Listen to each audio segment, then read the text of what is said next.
different countries. Clearly, he wasn't going to be in Afghanistan because we could reach him there. He had to be where it was difficult for us to reach him. And I think that what may have happened is he may have, if in fact he was in Iran, he may have moved over into Pakistan because things he was killed in Pakistan. How did we get his body? Well, I think that required very close work with the Pakistani government. And there's a difference. Remember, the ISI, there's an element of the ISI, the intelligence effort in Pakistan, that created the Taliban and that are still working with them and supporting them. They could not exist unless the ISI was supporting them on the Pakistani side. But there are other elements in the military and in the Pakistani government that have been very cooperative. So it's a bipolar thing, if you will, and it's difficult for us to understand, but that's the way it is, and they're covering their bets because the Taliban, for them, are an insurance policy that the Indians do not take over in Afghanistan, and that's they're xenophobic about India. Yeah. And so if India got on the Afghanistan side, on that flank, that's why the Taliban were created. Once the Soviet Union, remember, left, Taliban did not exist and did not fight against the Russians. It was the Mujahideen that fought against the Russians. And then when they left, that's when the Pakistani ISI created the Pakistani intelligence. Correct. They created and took over the government in Afghanistan. So it is very complex and people have got to understand it. But there's no question about it that the Pakistani government did have to help us on this. And it was some very good intelligence work and tradecraft. Okay, so repeating our 10:39 Eastern Time bulletin, the United States has killed Osama Bin Laden. His body is in U.S. possession. We won't say if the body is here in this country, but it is, I assume, possible if he's been dead for a week. Catherine Harridge, our national security correspondent, is on the phone right now to describe the mood in the national security community. Catherine, what are you hearing? Well, thank you, Geraldo. I had a brief conversation with a congressional source a short time ago who confirmed to me that late this evening, a member of the National Counterterrorism Center began briefing people on the Hill, and the tone of that conversation was one of sort of exuberation and then also relief that talking about exuberation, Catherine, hold on a second. Talking about exuberation, we are hearing that crowds are outside the White House now. Maybe we can get a wider shot, chanting USA, USA, outside a spontaneous gathering outside the White House, chanting USA, USA, reacting to this news that the terror mastermind, Osama Bin Laden, is dead and that we killed him and we have his body, Catherine.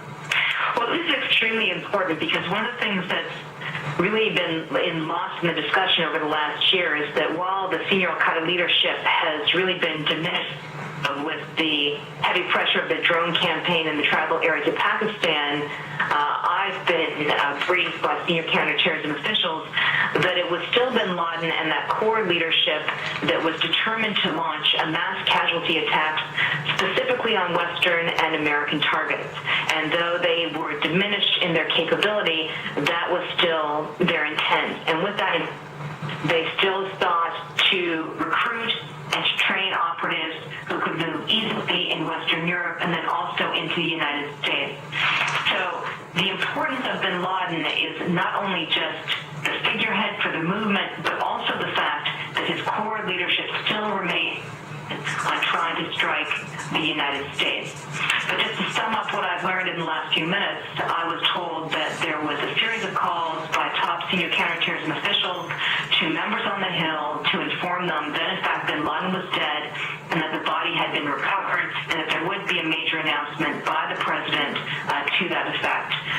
Okay, Catherine, hold on one second. We are hearing now that we are being told by sources in Washington that authorities around the world are now being urged to take security precautions in light of this momentous news of the death of Osama Bin Laden at the hands of the United States. One source saying that the authorities are concerned that his death could incite violence or terrorist acts against U.S. personnel overseas.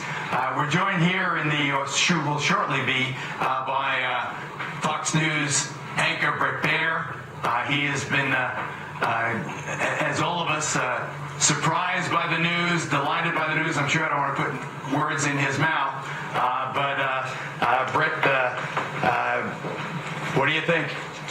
Well, it's amazing, Geraldo. I mean, we've been waiting all these years for this moment, and here it is. There's multiple reports out there, as you know, and you're watching develop. We're getting word that it was a ground operation, and it may have been outside Islamabad, trying to run all the traps on all the details that we know. But the fact that U.S. officials are saying that they have the body indicates that obviously it wasn't a devastating bombing. Go ahead, you have something. Senior Pakistani officials now confirming that Osama Bin Laden was killed in Pakistan, right? So there's multiple reporting coming in. I was making calls as I was in the car and it seems to me that you're going to find out that this was some sort of operation on the ground. And the interesting thing will be to hear the president, his first words, what exactly he will say, how he will phrase this, because obviously the big issue here is that Osama bin Laden being killed is a huge deal, as you know. But Al-Qaeda, since 9/11, has spread out, has franchises now around the world that are very deadly. And there are some who say this is an indication that perhaps we'll see a spike in a lot of attacks in coming days because of the martyr factor that you will see play out around the world. So while this is an amazing thing for the U.S. military and the intelligence community that have been working so hard for so many years, it's also a dangerous time that I think everybody should be aware about. All right, stand by, Anchorman. Let's get an update from Mike Emanuel at the White House. Mike, what would you suggest the president's tone will be? Will he be exulting? Will he be somber? Will he be cautionary? Is that why the address is now 55 minutes late? Mike? Geraldo, it's hard to say for sure whether that's the reason for the delay, but clearly he wants to strike the right tone, not only to the United States, but to the entire world. And so it'll be interesting to hear exactly how jubilant he may sound or how somber he may sound. But I can tell you, just from stepping outside the James S. Brady briefing room here at the White House, I just went outside and I heard a very large crowd chanting USA, USA outside the Northwest Gate here at the White House. So news has traveled quickly, thanks to people like you, and a crowd has already assembled here to celebrate the good news as we await the president in the East Room. Geraldo? The Associated Press is now quoting two senior counterterrorism officials as confirming that bin Laden was killed in Pakistan last week. One said bin Laden was killed, if we get General Kane back on, in a ground operation, not by a Predator drone. All due respect, General, to the Air Force, a ground operation. Would you imagine that means U.S. Special Forces on the ground in Pakistan? Because they are saying that he was killed by us. They're covert forces. Let's not talk about who owns them. They're covert. Yeah, there are people, just like KSM and all the others were covert forces. But if it was a U.S. operation in the heart of Pakistan, this has profound implications, does it not? Brett Baer, about the relationship, the sub-rosa relationship between Pakistan and the United States. Sure, and that may be part of the reason you're having this delay with the president, as all this information is being filtered through, and how to talk about it is very delicate. As you know, we've talked many years. When I was covering the Pentagon, the question came up again and again about whether you could go across the border into Pakistan, and why couldn't we chase down these senior leaders in these places that we knew they were. And the answer was it's a sovereign country and we're working with them. So if you have an independent operation, I assume it's going to be some sort of combination with Pakistani forces. And the Pakistani government will have a lot of talking to do about what exactly happened once this all hits the airwaves as it is tonight. Over 3,000 dead on 9/11, coming up on the 10th anniversary. Remember, I covered this in Africa, 1998, the two embassy bombings there.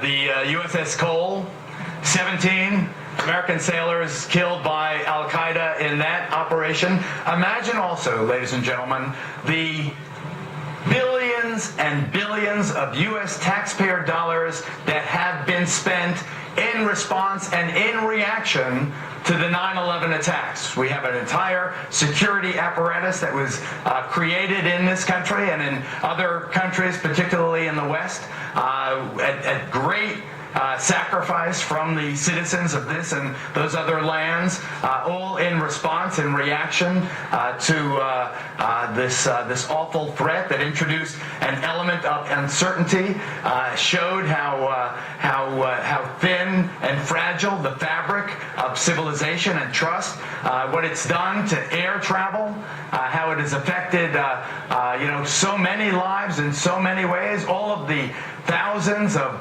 soldiers that we have lost in Afghanistan and elsewhere.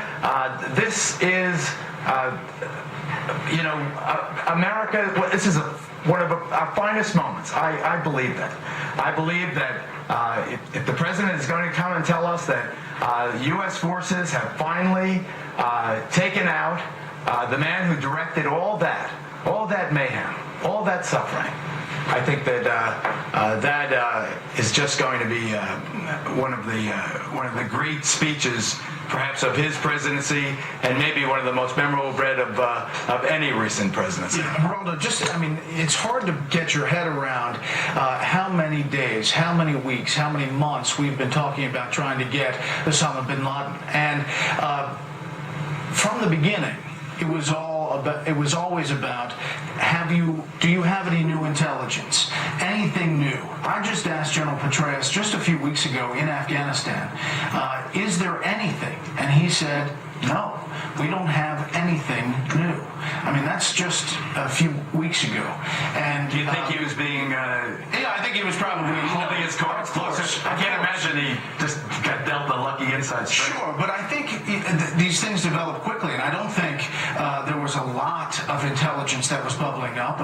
We talked to a lot of people again and again, and it really had gone cold for a long time. Now, whether this week ago operation developed 2 weeks ago, 3 weeks ago, we don't know yet. But I think the fact that we are at this moment tonight is, as you mentioned, an historic moment, and for the country and it's also, I think, cathartic for 9/11 families who have been really concerned about Guantanamo Bay and the moving forward of trials, and the fact that they felt justice wasn't being served to the people responsible for 9/11. So it is a big moment in that, but it's also important to remember that it comes with danger, and it comes with the martyrdom factor. It comes with an inspiration to a radical Islamic movement that clearly has taken hold around the world in different areas. And I think that's some of the things that you'll see the president talk about tonight. Let's bring Greta Van Susteren, the host of On the Record, has joined us. You got a chair for Greta? Right here. Okay, great. Great. Do you have a mic on? Okay, well, don't take Brett's. All right. Obviously, the momentous news that the terror mastermind is dead and that we killed him. Fox News is determined to bring you all of the facts and circumstances of this. I don't want to be silly about it, but it is to me a joyous somber event, Greta. And I guess we have to, as we're being urged now, be cautious of this as acting as a catalyst for renewed terror attacks against us. But can't we celebrate for the moment? I mean, yes, of course we can celebrate for the moment. We need to hear what the president's going to say. But like all of you have been to Pakistan, and Pakistan, they're going to be listening tonight to the president as well. What kind of message? And the few times I've been there, I have not thought that they like us particularly well. They were very unhappy. For instance, I traveled with Secretary of State Clinton there when she announced that we were giving about $7 billion of aid to Pakistan, and the Pakistanis themselves were writing editorials, and they were furious because we wanted to know how they were going to spend that aid money, and they said that we had strings attached to it. So there's a lot of animosity from the people in Pakistan. So I think the president has to be mindful, I'm sure he is, when he gives the message to us tonight, he's speaking to more than one audience. He's not just speaking to us, he's speaking to the Pakistanis who don't like us. And of course, if we got Osama Bin Laden in their country, that is going to create some issues, some increased tension among many. So it is as you said, of course, we all celebrated. I'm sure that many of us high-fived when we first heard the news. We did right here. But there are larger ramifications involved in it, and the president has a very different role than those of us who are reporting on the news or those of us who are citizens. Geraldo, I watched what happened at the Pentagon on 9/11. I was on the roof at National Airport, and I saw that plume of smoke. We all have stories, so we all have, we all are grateful that Osama Bin Laden is now dead, assuming the president announces that. Let me just say one thing, Geraldo, from Chad Pergram, our producer up on Capitol Hill. Hill sources are telling him that Speaker Boehner was notified by the president around 10 p.m. tonight about this news, and notably, the speaker was in Pakistan for 36 hours just a few weeks ago, on the 22nd. In addition, Boehner was there with a few representatives, but he took the call from the president at around 10 p.m. just to get that. And as we sound these cautionary notes about the fear that possibly this news might act as a catalyst for further terrorist activity, please don't think for a minute that we don't think this was well worth the cost, whatever it may be, going forward. This is the man who directed, as I've said, the disruption of all of our lives, in many ways affecting the fabric of Western civilization, making it far less free in many ways than it was, aside from the thousands of people that he and his minions are directly responsible for killing. Ronald, we're looking live here at the end of the Cross Hall, where we have heard now that we are under 2 minutes to President Obama. He will walk down that hall, and there you see him to make this historic address to the nation, announcing that Osama Bin Laden, the #1 terrorist, is dead. Tonight, I can report to the American people and to the world that the United States has conducted an operation that killed Osama bin Laden, the leader of Al-Qaeda, and a terrorist who's responsible for the murder of thousands of innocent men, women, and children. It was nearly 10 years ago that a bright September day was darkened by the worst attack on the American people in our history. The images of 9/11 are seared into our national memory. Hijacked planes cutting through a cloudless September sky, the Twin Towers collapsing to the ground, black smoke billowing up from the Pentagon, the wreckage of Flight 93 in Shanksville, Pennsylvania, where the actions of heroic citizens saved even more heartbreak and destruction. And yet we know that the worst images are those that were unseen to the world. The empty seat at the dinner table, children who were forced to grow up without their mother or their father, parents who would never know the feeling of their child's embrace, nearly 3,000 citizens taken from us, leaving a gaping hole in our hearts.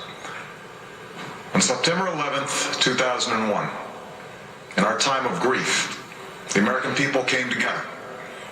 We offered our neighbors a hand, and we offered the wounded our blood. We reaffirmed our ties to each other and our love of community and country. On that day, no matter where we came from, what God we prayed to, or what race or ethnicity we were united as one American family. We were also united in our resolve to protect our nation and to bring those who committed this vicious attack to justice. We quickly learned that the 9/11 attacks were carried out by Al-Qaeda, an organization headed by Osama Bin Laden, which had openly declared war on the United States and was committed to killing innocents in our country and around the globe. And so we went to war against Al-Qaeda to protect our citizens, our friends, and our allies. Over the last 10 years, thanks to the tireless and heroic work of our military and our counterterrorism professionals, we've made great strides in that effort. We've disrupted terrorist attacks and strengthened our homeland defense. In Afghanistan, we removed the Taliban government, which had given bin Laden and Al-Qaeda safe haven and support. And around the globe, we worked with our friends and allies to capture or kill scores of Al-Qaeda terrorists, including several who were a part of the 9/11 plot. Yet, Osama bin Laden avoided capture and escaped across the Afghan border into Pakistan. Meanwhile, Al-Qaeda continued to operate from along that border and operate through its affiliates across the world. And so shortly after taking office, I directed Leon Panetta, the director of the CIA, to make the killing or capture of bin Laden the top priority of our war against Al-Qaeda, even as we continued our broader efforts to disrupt, dismantle, and defeat his network. Then, last August, after years of painstaking work by our intelligence community, I was briefed on a possible lead to bin Laden. It was far from certain, and it took many months to run this thread to ground. I met repeatedly with my national security team as we developed more information about the possibility that we had located bin Laden hiding within a compound deep inside Pakistan. And finally, last week, I determined that we had enough intelligence to take action and authorized an operation to get Osama bin Laden and bring him to justice. Today, at my direction, the United States launched a targeted operation against that compound in Abbottabad, Pakistan.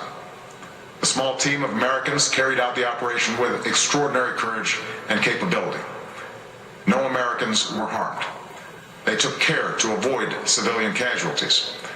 After a firefight, they killed Osama bin Laden and took custody of his body.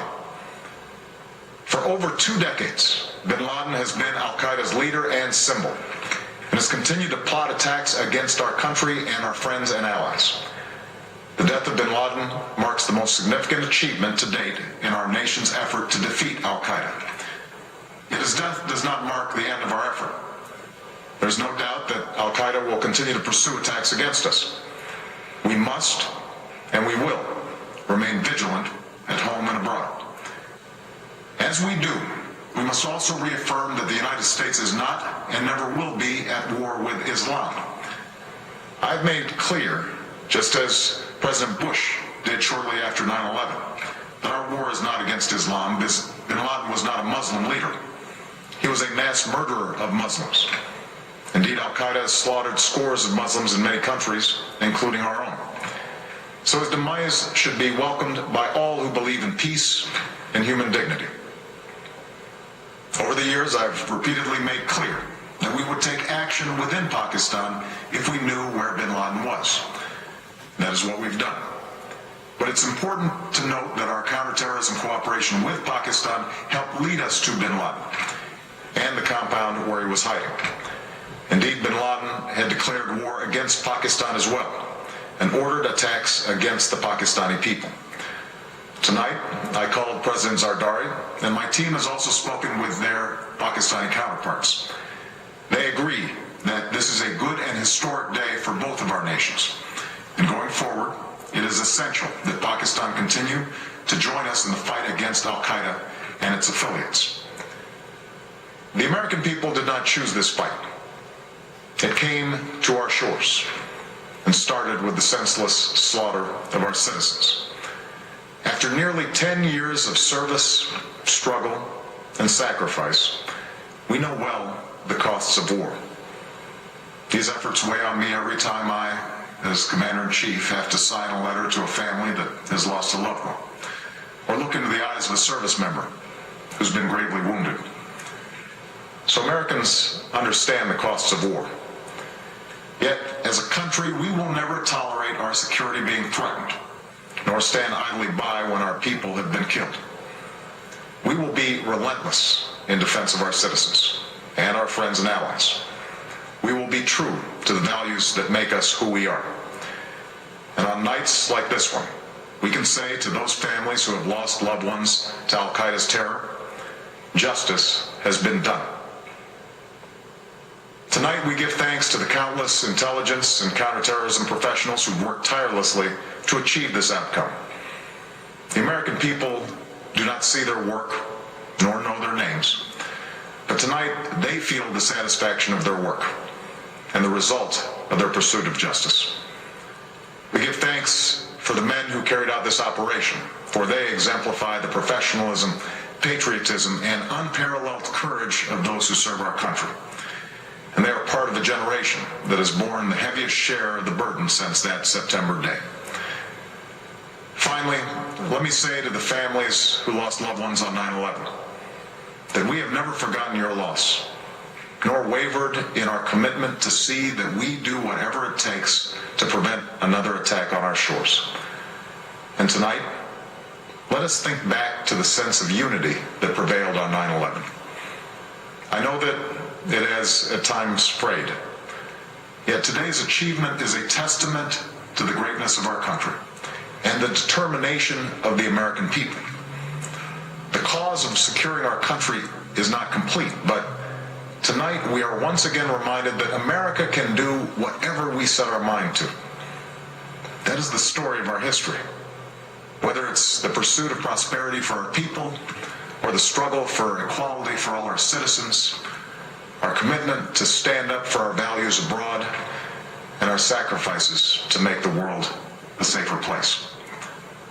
Let us remember that we can do these things not just because of wealth or power, but because of who we are. One nation, under God, indivisible, with liberty and justice for all. Thank you. May God bless you. And may God bless the United States of America. President Obama at the White House with the historic announcement that Osama Bin Laden has been killed by U.S. forces in Pakistan. The president saying that there was a lead he was informed of back in August, and just last week he authorized an operation on the ground inside Pakistan to go after Osama Bin Laden. That, he said, was successful. The U.S. military, the U.S. intelligence community is in possession of Osama Bin Laden's body at this point. He did call the Pakistani president as well and the prime minister with the announcement of this operation. He touted Pakistan's successful working alongside the U.S. throughout the war on terrorism. He called it the most significant advance in the fight against terrorism, and in doing that, he quoted President Bush, saying, just as President Bush said, the U.S. is not as at war against Islam.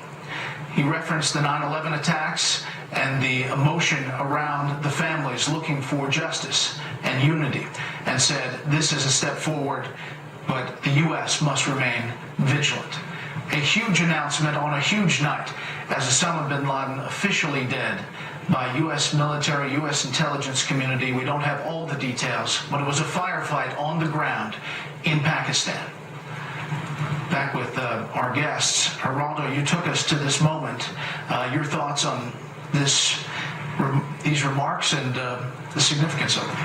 Well, the president was somber and obviously pleased, not exultant. He wasn't pumping his fists in the air, but clearly he was deeply affected by this. I tell you, Brett, what I was thinking about is all the GIs that I have seen in action.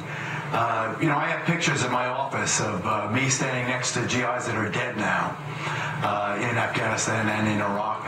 But thinking back specifically to Afghanistan and how I came to this network really to go and cover this story, and I've been pursuing, every lead we could possibly find on Bin Laden, the terror mastermind who